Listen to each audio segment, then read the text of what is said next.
Hi, I'm Dr. Ingrid Matthew, a clinical psychologist, and today I want to talk about this lie that a lot of us tell ourselves, that if I'm not beating myself up and I'm not really hard on myself, I'm going to get lazy. I'm going to fail. I'm not going to grow or change.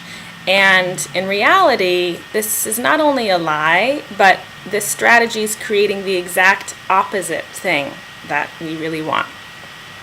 You know, it's taking this perceived flaw that we have of ourselves, this negative thing, and bringing to it something negative, and the two negatives do not equal a positive, right? What they actually create is this stuck point, and they make us really small. So, I know it's a little cliche, but I'm going to ask you to bear with me here. Imagine that you would talk to somebody else the way that you talk to yourself. Right? So let's imagine maybe that there's a child, and a child that you really love, and they're feeling afraid, or they're overwhelmed, or maybe they've worked really hard for something and it didn't work out the way that they had hoped. Can you imagine responding to them with, "You are such an idiot. What is the matter with you? You're just worthless. You're not anybody. You're never going to be anybody. I don't even know what you were thinking. Why do you even bother trying? Such an idiot." You know, you would never do that, right? And we also know pretty clearly, at least in this little fantasy, that we don't ever expect the child to respond to us with, "Thank you so much for showing me the error of my ways. Gosh, I didn't realize it was my total and utter worthlessness that was getting in my way, but now that I know, I can really just redouble my efforts and get back in there."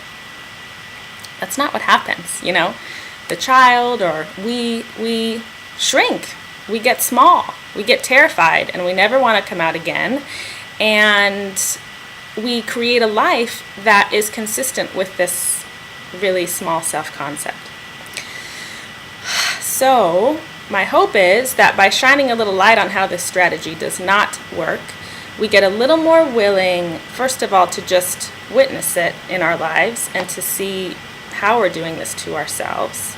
And perhaps then we can even start to replace it with a little more love and compassion and kindness. A critical response to ourselves does not yield a positive and creative and kind response. So if you tell me, right, "Ingrid, stop being hard on yourself," I just go, yeah, I hear you, I got it, whatever. But if you tell me why it's not working and that it's actually giving me the exact opposite thing that I'm longing for, there's a little bit of a carrot at the end of the stick, right?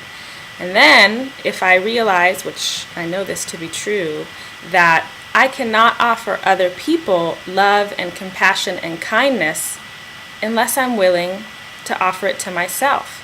I have to be as critical on others to some degree as I am on myself. So, I think most of us really want to be kind and compassionate to other people, probably way easier than we want to ourselves, but we're getting in the way. It has to start here.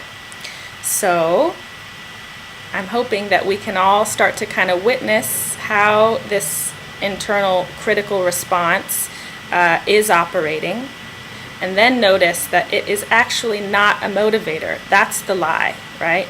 So we can't necessarily change what's going on in our lives, right? We're going to have fear, we're going to feel overwhelmed, but we can work with this response to that, and hopefully bring in a little more opportunity to give ourselves the benefit of the doubt, to soften, and then in turn be able to offer that to others. So thank you so much for listening. I wish you very well.